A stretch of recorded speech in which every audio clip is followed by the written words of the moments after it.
Hello दोस्तों, कैसे हैं आप? अच्छे हो ना? आज एक चोरी की स्टोरी एक्सप्लेन करने जा रहा हूँ। चोरी है $30 मिलियन के हीरे की। मूवी का नाम है द थीव्स, जो 2012 में रिलीज हुई एक कोरियन थ्रिलर मूवी है। तो चलो वक्त ना जाया करते हुए एक्सप्लेनेशन देखते हैं। पोपाय, यान्नी, जैम्पो और चिंगम, इन चारों चोरों की टोली है।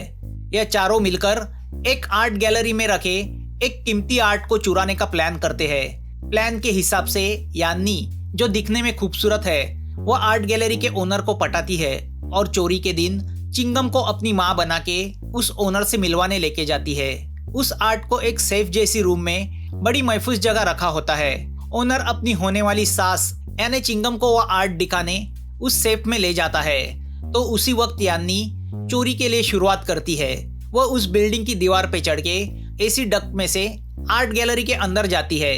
चिंगम गैलरी ओनर का ध्यान दूसरी ओर खींचते हुए लेजर सिक्योरिटी सिस्टम पे चिंगम लगा देती है, जिससे वह लेजर बीम नहीं छोड़ सकता। अब यान्नी सिक्योरिटी कोड को डिकोड करके उस सेफ के अंदर एंटर करती है। वह उस ओरिजिनल आर्ट को नकली आर्ट के साथ रिप्लेस करके बड़ी खूबी के साथ ओनर के ऑफिस में फिर से आ जाती है, जहां वो उसे छोड़ के गया था। अब चूंकि चिंगम ने सिक्योरिटी सिस्टम पे चिंगम लगाया था, तो लेजर में रुकावट आने की वजह से अलार्म बजने लगता है। तो ओनर क्या प्रॉब्लम है देखने सेफ के यहाँ पहुंच जाता है। सेफ में असली की जगह नकली आर्ट को देख के उसका पहला शक तो अपनी होने वाली सास यानी चिंगम पे ही जाता है, जिसके साथ वो थोड़ी देर पहले उस तिजोरी में आया था। तो वह अपने सिक्योरिटी के जरिए चिंगम की तलाशी लेता है।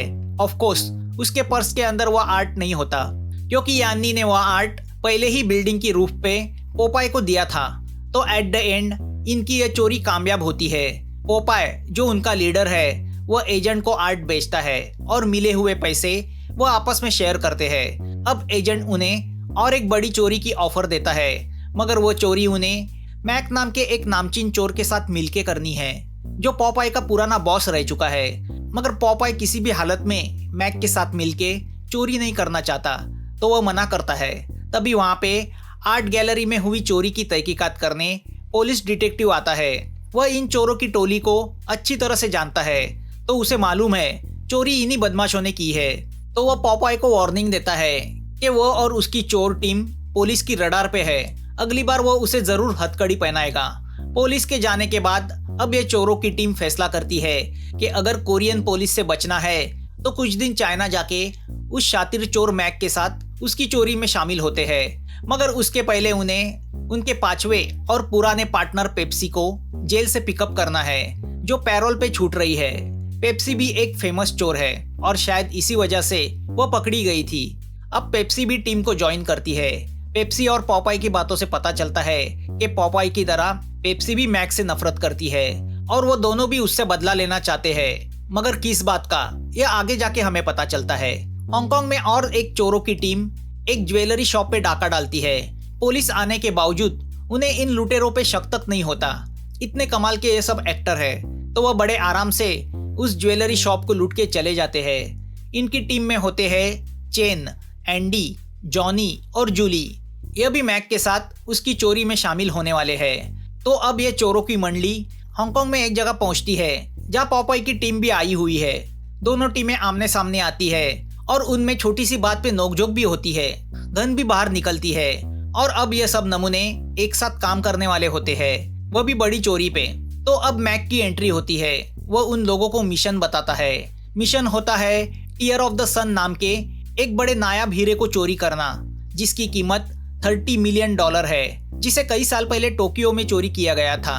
फिलहाल यह हीरा टिफनी नाम की एक लेडी के पोजीशन में है। तभी इस मीटिंग में पेप्सी की एंट्री होती है। उसे देख के मैक चौंक जाता है, क्योंकि पेप्सी को उसने इनविटेशन नहीं दिया था। वो उसे इस चोरी में शामिल नहीं करना चाहता।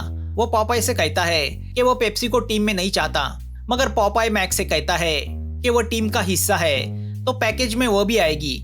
मगर मैक का कहना है कि पेप्सी भरोसे के लायक नहीं।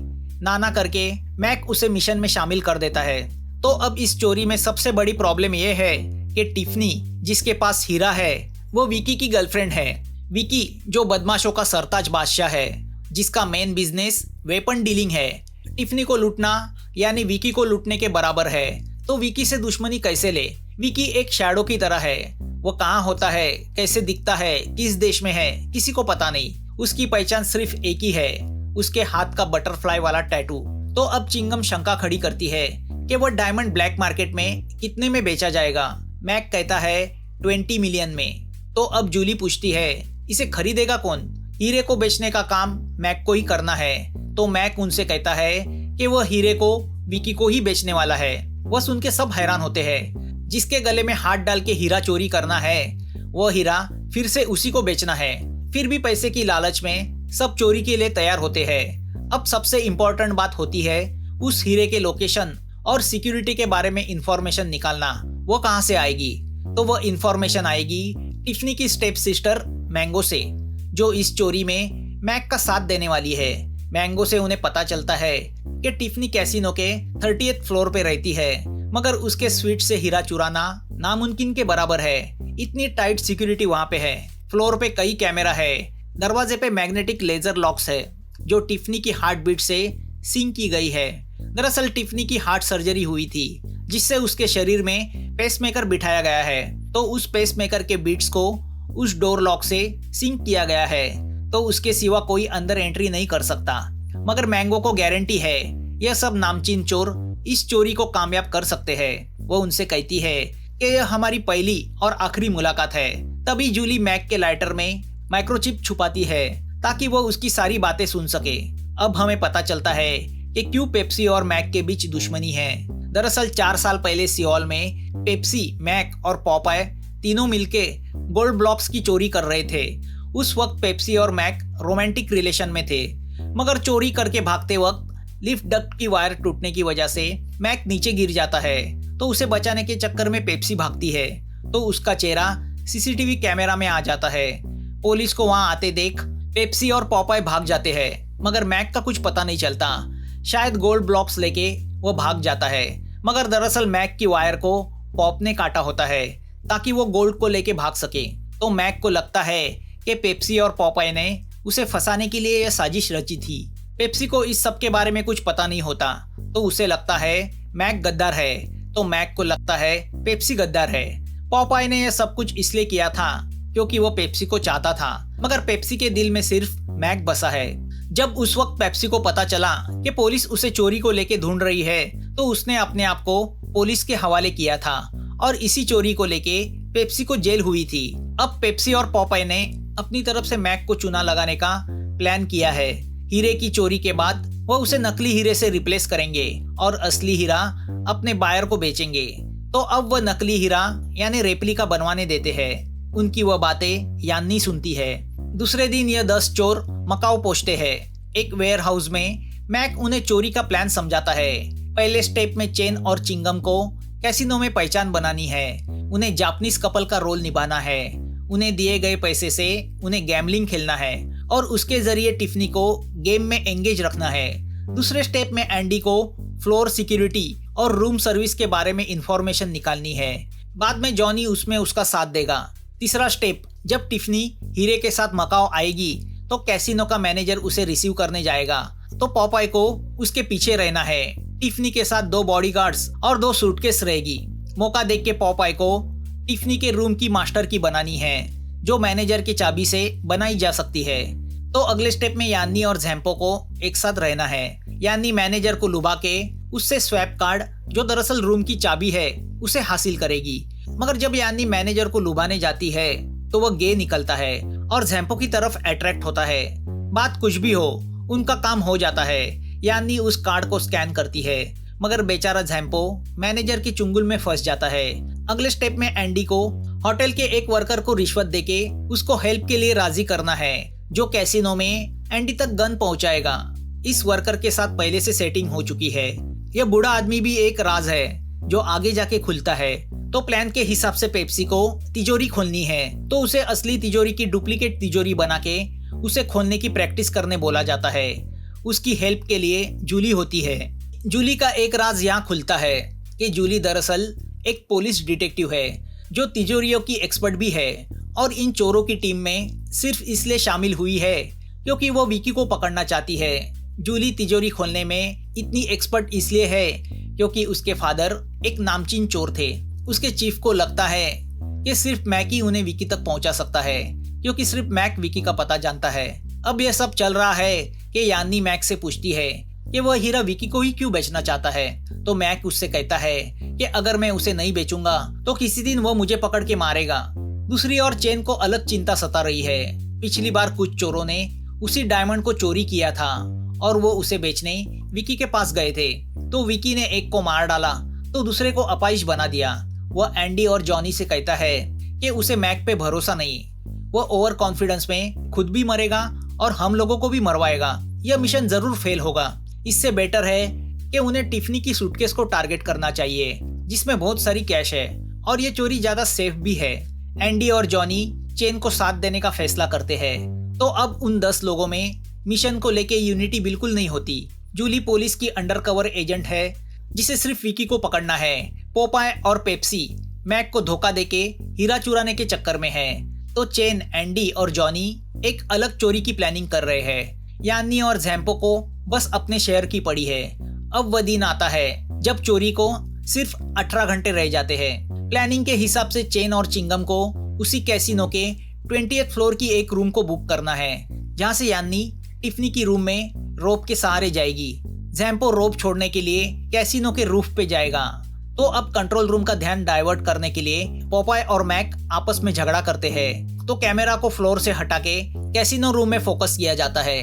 वही मौका देख के ज़ैम्पो एलिवेटर के जरिए रूफ पे जाता है। तभी पोपाय को उसके आदमी का फोन आता है कि उसने जो नकली हीरा मंगाया था वो आ गया है। तो पोपाय बड़ा फ्रॉड निकलता है। वो हीरा चोरी करने के बाद बोट के जरिए मकाऊ से हांगकांग जाने का बंदोबस्त करता है, मगर सिर्फ अपना खुद का, पेप्सी का नहीं। पेप्सी को धोखा देने का उसका इरादा साफ नजर आता है। यहाँ होटल रूम में चेन चिंगम को एक राज की बात बताता है कि वह विकी से पहले भी मिल चुका है। इनफैक्ट वह पहले भी यह टीयर ऑफ द सन हीरा टोक्यो में चोरी कर चुका है जो उसने विकी को बेचा था। तब उसका एक साथी था जिसका नाम जैक था। विकी बहुत कम कीमत में हीरा खरीदना चाहता था। जब जैक ने उसे मना किया तो विकी ने उसे चेन के सामने मार दिया। अब यान्नी 20th फ्लोर के उस रूम में आती है जहाँ से उसे ऊपर टिफनी की रूम में जाना है। तो अब चेन और चिंगम नीचे कैसीनो में जाते हैं जहाँ उन्हें टिफनी को खेल में एंगेज रखना है ताकि उतनी देर में हीरे की चोरी की जा सके। पेप्सी को तिजोरी खोल के वह हीरा निकाल के कैसीनो के बाहर वैन में इंतजार कर रहे मैक तक पहुंचाना है। एंडी और जॉनी को कंट्रोल रूम पे कब्जा करना है, मगर मैक को पता नहीं होता कि पुलिस की उस पे नजर है। जैसे ही रात होती है एक्शन का वक्त आता है। यानी रोप के सहारे बिल्डिंग पे चढ़ते हुए टिफनी की रूम तक आती है। तो जूली, पेप्सी और पोपाय लिफ्ट के जरिए 30th फ्लोर पे जाके टिफनी के सिक्योरिटी गार्ड को शॉक से बेहोश करते हैं। उसी वक्त एंडी और जॉनी कंट्रोल रूम में घुस के सबको गन पॉइंट पे रखते हैं। जॉनी कैसीनो की पावर को शट डाउन कर देता है। वही मौका देख के यान्नी टिफनी की रूम में घुस जाती है। वह दरवाजे पे लगे लेजर लॉक को ब्लॉक करके दरवाजा खोलती है। जूली, यान्नी और पोपाय अंदर आते हैं। टिफनी की रूम में 2 तिजोरियां होती है। एक को जूली खोलने में लग जाती है तो दूसरे को पेप्सी। यहाँ नीचे चेन टिफनी के साथ बड़ी गेम खेलने में लग जाता है। चेन बाजी हारता है तो वह सबको गन पॉइंट पे ले लेता है, मगर एक गार्ड कैसीनो इमरजेंसी सिक्योरिटीज को इसका मैसेज भेजता है। तो चिंगम टिफनी का पैसा जमा करने में लग जाती है।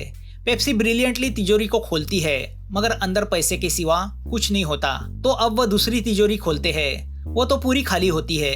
सब लोग हैरान होते हैं। यहाँ नीचे एक वैन में पुलिस मैक की वैन पे नजर रखे हुए है, क्योंकि उनको वैसी जूली से इंफॉर्मेशन मिली है कि हीरा हाथ आते ही वैन में बैठा मैक भागेगा। मगर उन्हें सरप्राइज तब होता है जब टिफनी की वह सौतेली सिस्टर मैंगो उनके पास आके उन्हें वह ट्रांसमीटर देती है जो जूली ने मैक के लाइटर में फिट किया था। तो वह समझ जाते हैं कि उनकी हरकतों का मैक को पता चल चुका है। वह मैक की वैन की तरफ भागते हैं, मगर अंदर मैक नहीं होता। तो वह कहाँ होता है? यहाँ वही बूढ़ा जिसने एंडी से रिश्वत लेके गन कैसीनो के अंदर पहुंचाई थी। वह कैसीनो के लॉकर रूम में एक लॉकर खोलने में लगा होता है। जब लॉकर खुलता है तो उसमें होता है टीयर ऑफ द सन हीरा। टिफनी ने चोरों को गुमराह करने के लिए यह चाल चली होती है। वो बूढ़ा हीरा निकाल के सूप बाउल में रख देता है। तभी सभी बाकी चोरों के मोबाइल पे मैक का मैसेज आता है कि हीरे को भूल जाओ और अपनी अपनी जान बचाओ, मैं अकेला विकी को मिलने वाला हूँ। सब समझ जाते हैं मैक ने उनके साथ धोखेबाजी की है। वो मैंगो की सिस्टर मैक के साथ मिली हुई होती है। तो वो बुड्ढा दरअसल मैक ही होता है। उसने इन बाकी चोरों का इस्तेमाल करके कैसीनो की सिक्योरिटीज को 30th फ्लोर की ओर एंगेज रखा होता है और उतनी देर में नीचे लॉकर रूम से वो हीरा चुराया होता है। बाहर निकलते वक्त यान्नी सिक्योरिटीज के यहाँ पकड़ी जाती है, तो जैम्पो वहाँ आके सिक्योरिटीज का ध्यान अपनी ओर खींच के उसे बचा लेता है। मगर जाते जाते वो यान्नी को आई लव यू बोल के जाता है। यान्नी को जैम्पो के असली प्यार का एहसास होता है। जैम्पो को अरेस्ट किया जाता है। उसके पीछे पीछे एंडी, पेप्सी और पोपाय को भी अरेस्ट किया जाता है। नीचे पार्किंग में जा रहे चेन और चिंगम को सिक्योरिटी रोकती है, तो वो उन पे गन फायर करता है और वहां से भागने में कामयाब होता है। मगर पुलिस की बुलेट्स उसे लगती है, तो रास्ते में वो दम तोड़ देता है। उस कार का एक्सीडेंट होके चिंगम की भी मौत हो जाती है। यहाँ मैक सूप बाउल लेके आराम से कैसीनो के बाहर निकल जाता है। जूली पुलिस होने की वजह से बच जाती है, तो दूसरी ओर पुलिस पेप्सी, पॉपॉय और एंडी को ले जा रही होती है। तो पॉपॉय और एंडी पेप्सी की ईयरपिन से हथकड़ी खोल के भाग जाते हैं। तो पेप्सी हथकड़ी से बंधी होने के कारण खुद को नहीं छुड़ा पाती। वैन पानी में गिरती है। वो समझ जाती है उसकी मौत पक्की है, मगर तभी उसे बचाने मैक आता है और उसे बचा लेता है। जब पेप्सी को होश आता है तो उसके आसपास कुछ नहीं होता, सिर्फ हाथ पे एक चाबी बंधी होती है। वह बाहर आती है कि तभी उसे पॉपाय का मैसेज मिलता है। उसने उसे पायर पे बुलाया होता है। पॉपाय के मिलने पर वो उस पे गुस्सा होती है कि वो उसे मरने के लिए छोड़ के भागा। तो अब 4 चोर बच जाते हैं, पॉपाय, पेप्सी, यान्नी और एंडी। अब ये चारों डेस्परेटली मैक से बदला लेना चाहते हैं और उनके पास एक ही क्लू होता है, टिफनी की सिस्टर मैंगो। पुलिस भी मैक की तलाश में है।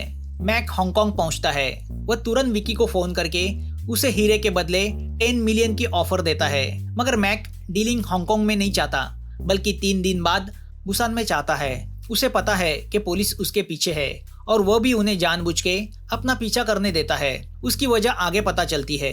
यहाँ पॉपाय और टीम उस कार रेंटल के पास पहुंच जाते हैं जिनसे मैंगो ने कार रेंट पे ली थी। वो वहां से मैंगो का एड्रेस लेके उसके अपार्टमेंट में पहुंच जाते हैं। वहाँ फोन कॉल मेमोरी से उन्हें पता चलता है कि मैंगो मैडम बुसान के ग्रैंड होटल में गई है। तो यहाँ हांगकांग पुलिस भी कोरिया आके विकी को पकड़ने के लिए कोरियन पुलिस से हाथ मिलाती है। यह चोर मंडली बुसान होटल में मैंगो के रूम में पहुंच जाती है, तो उन्हें पता चलता है कि ये मैंगो टिफनी की सिस्टर नहीं बल्कि एक फ्लॉप एक्ट्रेस है जिसे मैक ने पैसे देके हायर किया था। उसे टॉर्चर करने के बाद उन्हें मैक के बारे में पता चलता है। पुलिस मैक का पीछा करते हुए उस तक पहुंच जाती है, मगर वो उसे अरेस्ट नहीं करती क्योंकि उनका टारगेट मैक नहीं बल्कि विकी है। तो वह उस पे वॉच रखने लगती है। चोर मंडली को भी पता चलता है कि पुलिस मैक पे नजर रखे हुए है, तो वो मैंगो के जरिए मैक को फोन करके उसे बाहर कहीं मिलने बुलाते हैं। मैक की गैर मौजूदगी में पेप्सी और यान्नी उसके होटल रूम में जाके रूम की तलाशी लेते हैं, मगर उन्हें वहाँ हीरा नहीं मिलता। यहाँ मैक मैंगो से मिलता है। पेप्सी ने मैंगो को माइक्रोफोन लगाया होता है, तो पेप्सी और पॉपाय उनकी बातें सुन रहे होते हैं। मैंगो मैक से पूछती है कि उसने पेप्सी को क्यों बचाया, तो मैक की बातों से पता चलता है कि उस गोल्ड चोरी के वक्त वायर टूटने की वजह से मैक नीचे गिरा, उसका पैर जख्मी हुआ। वह कैसे वैसे वहां से बच के भागा, मगर कुछ दिनों बाद जब वो गोल्ड लेके पेप्सी के घर गया तो उसने पेप्सी और पॉपाय को रोमांस करते देखा, जिससे उसे लगा कि उन दोनों ने मिलके प्लान करके मैक की वायर काटी और उसे मारने का प्लान बनाया। तो वह देख के डिप्रेस होके मैक गोल्ड लेके भागा। अब जब पेप्सी यह सब सुनती है तो उसे समझ में आता है कि मैक धोखेबाज नहीं है। मैक की बातों से पेप्सी को पता चलता है कि वायर पॉपाय ने काटा था, तो मैक की यह बात पॉपाय भी सुनता है। तभी मैंगो मैक से पूछती है कि उसने हीरा कहाँ छुपाया है, तो मैक उसका ईयरफोन निकालता है। मतलब उसे पता होता है कि मैंगो के जरिए ये बाकी के लोग उनकी बातें सुन रहे हैं। अब पेप्सी पॉपाय से पूछती है कि क्या उसने मैक की वायर काटी थी। पॉपाय जवाब नहीं देता, तो पेप्सी सच्चाई समझ जाती है। तभी पेप्सी का ईयरफोन गिरता है। उसे ढूंढने के लिए वो लाइट लगाती है, तो उसे छत पे लगाए शैंडलियर में छुपाया हुआ वह हीरा नजर आता है, मगर वह गिल्टी फील करके उसे निकालती नहीं। तभी मैक मैंगो से फोन लेके सबसे कहता है कि हो सके तो हीरे को ढूंढ लेना। पेप्सी उसे नफरत करने के लिए माफी मांगती है और मकाओ में जान बचाने के लिए उसे थैंक्स कहती है। तो पॉपाय मैक को धमकी देता है कि वो उसे जल्दी खत्म करेगा। तभी विकी के आदमी आके मैक को उसकी होटल की तरफ ले जाने लगते हैं, तो पुलिस उनकी वैन का पीछा करती है। यहाँ यानी मैक के दूसरे रूम की तलाशी लेती है, तो उसे शैंडलियर में छुपाया वो हीरा मिलता है। वो हीरा निकाल के उसकी जगह नकली हीरा रख देती है। मैक को उसके होटल में ले जाया जाता है तो उनके पीछे पीछे विकी भी डील करने आता है।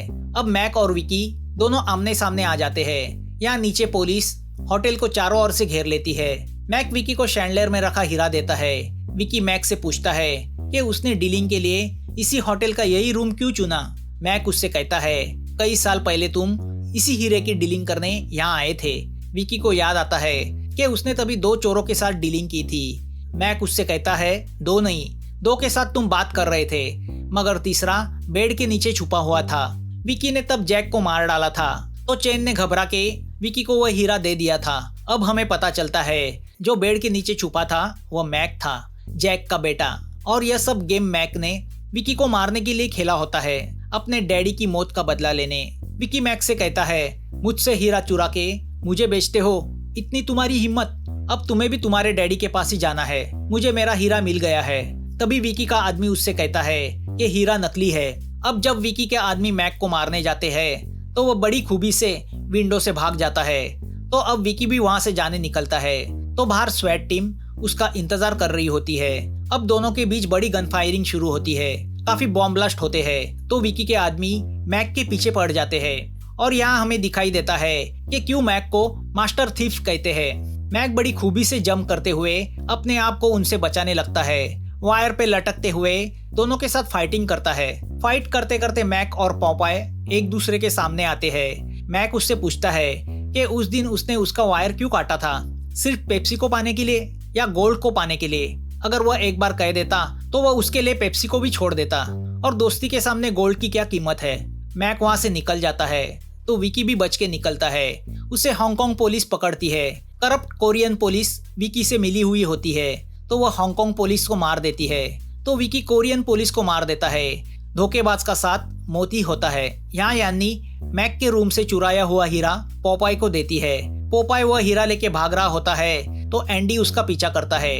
तो एक एक्सीडेंट में हीरा गिर के टूट जाता है, मतलब यह हीरा भी नकली था। तो असली हीरा है कहाँ? सिचुएशन का फायदा उठा के यानी भी उस बिल्डिंग से निकलती है। असली हीरा उसके पास होता है। दरअसल उसने पोपाय को नकली हीरा दिया था। तो धुरंधर चोरों की लड़ाई में एक छोटी चोर बाजी मार जाती है। यहाँ मैक हांगकांग पहुंचने के लिए पोर्ट आता है तो पेप्सी वहाँ उसका इंतजार कर रही होती है। तभी वहाँ पे विकी आता है और मैक को ढूंढने लगता है। जूली भी मैक को ढूंढते हुए वहाँ पहुंच जाती है। विकी मैक पे गोलियां बरसाने लगता है तो जूली उसे शूट करती है। मौका देख के मैक भाग जाता है। अब पेप्सी अपने पुराने अड्डे पे आती है और शहर छोड़ने की तैयारी करती है, मगर जब वह अपने कार की डिक्की खोलने जाती है तो वह नहीं खुलती। तभी उसे याद आता है जब मैक ने उसे डूबने से बचाया था तब वह उसके हाथ में एक चाबी छोड़ के गया था। तो अब पेप्सी वह चाबी लगा के कार की डिक्की खोलती है। उसके अंदर गोल्ड ब्लॉक से भरा बैग होता है, वही गोल्ड ब्लॉक्स जिसे मैक और उसने 4 साल पहले चुराया था। पेप्सी को पता चलता है कि यान्नी हीरे को बेचने हांगकांग गई है। तो अब पेप्सी यान्नी को पकड़ने हांगकांग जाने निकलती है। तो फ्लाइट में उसकी मुलाकात उस गैलरी ओनर से होती है जिसके गैलरी से मूवी के स्टार्ट में यान्नी ने आर्ट चुराया था। अब पेप्सी हांगकांग जाके यान्नी से मिलती है और उससे कहती है कि उसने डायमंड के लिए एक बायर ढूंढा है। तो अब वह उस बायर को बुलाती है। वह वही गैलरी ओनर होता है। उसे देखते ही यान्नी पुल में जंप करके छुप जाती है।